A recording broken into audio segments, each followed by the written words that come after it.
All of us have experienced disappointments at one time or another. Whether we were children, whether we were teenagers, or even adults, we've had to deal with disappointments. Maybe we were disappointed because we didn't get what we wanted for Christmas. Maybe we were disappointed because we did not get that promotion or get that job. Maybe we were disappointed because we did not get appointed to a certain position. All of us have had to deal with disappointments. But I want to talk to you today about how to deal with the disappointments of not being appointed or reappointed. And you're talking to a person that has experienced that, and I want to help you out today.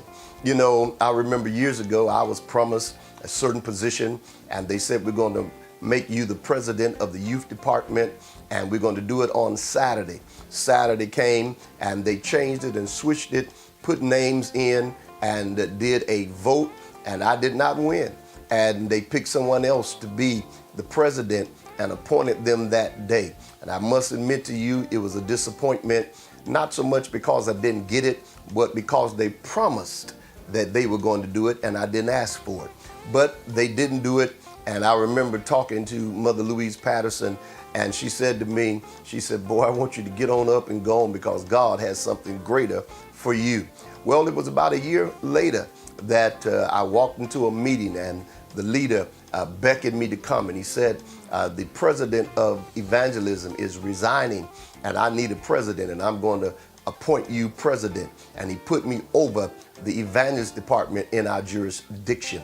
Well, when you read the Bible, it says all things work together for good for them that love God and for those who are the called according to his purpose. Well, I want you to understand that the youth department was good, but at that time, I was a full-time evangelist, traveling. I had been a full-time evangelist since I was 18, and I was traveling all over the country.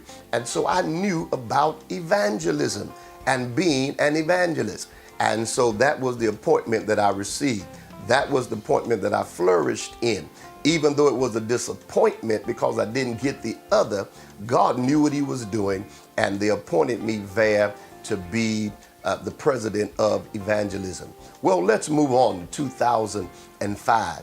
I was appointed here in Atlanta, Georgia, January 19, 2005 by the late presiding Bishop G.E. Patterson and the General Board. They appointed me as the president of the International Department of Evangelism for the Church of God in Christ. Well, 2 years into serving, Bishop Patterson passed, and our current presiding bishop, Bishop Blake, took over, and I served those 2 years, and so the 4-year term was up in 2008 when we had an election, and Bishop Blake was elected presiding bishop, and we went to the leadership conference 2009, and he said, I'm going to make a change. He called me on the phone and expressed to me his gratitude of a job well done, and he said, I'm going to make a change there. And he appointed Bishop Willie James Campbell the president of evangelism.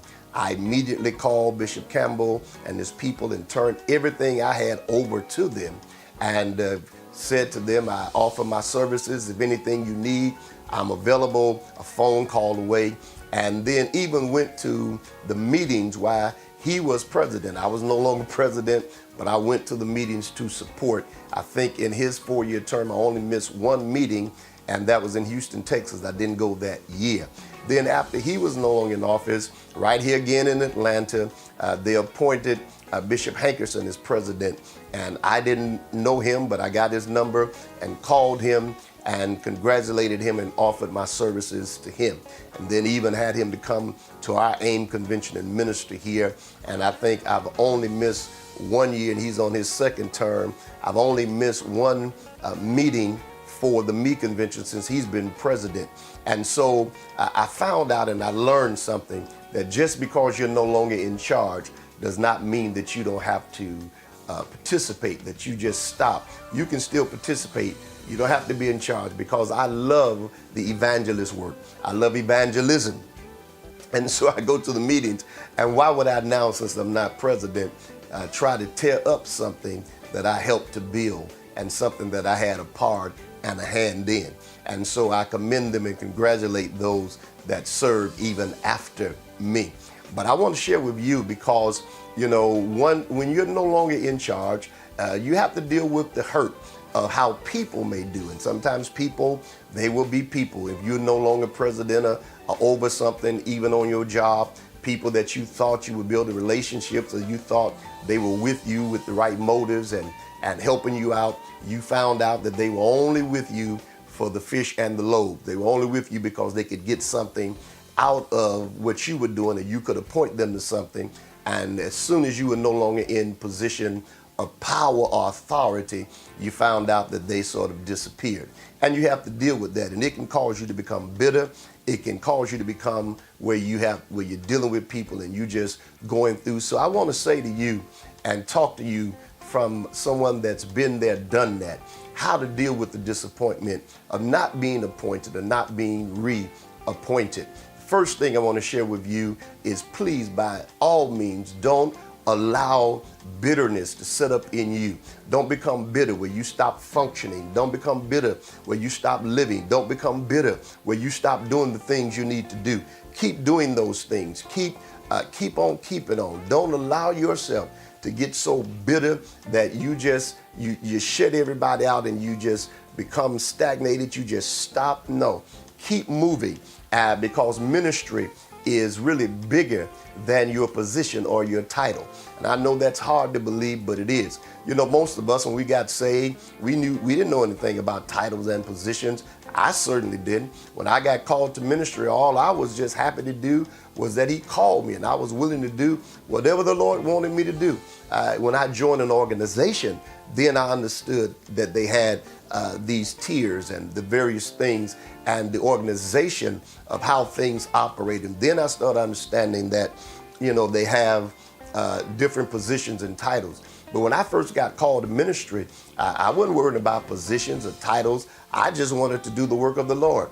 And we've got to get to that place that if we don't have a position, don't have a title, because really the only reason you need sometimes a position or a title in certain situations so you can make effective change. But you don't need a position or a title to make impact. And you need to understand that. You can be impactful and make impact without titles, without positions, without things, without being a part of the club or whatever it is. You can still make impact. And so I want to encourage you not to become bitter. Don't let bitterness set up. Don't let bitterness get in your heart. I need you to keep going. I need you to keep moving. And I need you to put yourself and plunge yourself into ministry. When I was no longer president, I went back to my church and I began to plunge myself into the ministry, even in the jurisdiction, and do the work of the Lord and those things that I knew God had called me to do. I started different things on social media, where now we're doing Wisdom in the Pulpit, check-in Mondays. We're doing Let's Talk Ministry with Pastor Dennis Martin. We start off with doing the ministry of the evangelist. And so there's so many things you can do. At the age that I am now, I'm mentoring people and being a mentor to those that are coming behind me. And so I want to encourage you, whatever you do, don't become bitter. Don't let bitterness set in. Don't allow yourself to let the enemy cause you to stop doing ministry.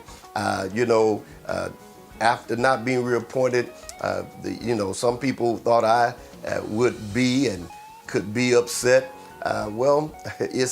It's something that's a part of life. You don't always get everything you think you deserve or want. And by all means, I would never, never, never fight leadership and fight the leader. He didn't reappoint me, and that was his prerogative. That was Bishop Blake's prerogative. He could do that. He didn't have to reappoint me. My time was up. I had served, but I thank him for even the last 2 years that he allowed me to serve. And I pray his strength, and I pray that the Lord would continue to bless Bishop Blake and bless the general board and bless the leadership of our church. But I'm saying to you, don't let it make you bitter. Get yourself up. Let's go. This is the year to do ministry with or without a title, with or without a position. Ask God, pray and ask God to give you what you should do, how you should do it. Make impact and do the things that God has called you to do. And I know if you do it, the Lord will bless you. Let me encourage you by leaving this with you, that I know you've been disappointed. I know it hurt. But I want you to get over it because your best days, I promise you, are in front of you and not behind. God has greater things in store for you. The blessing of the Lord be upon you. I bless you in the name of the Lord.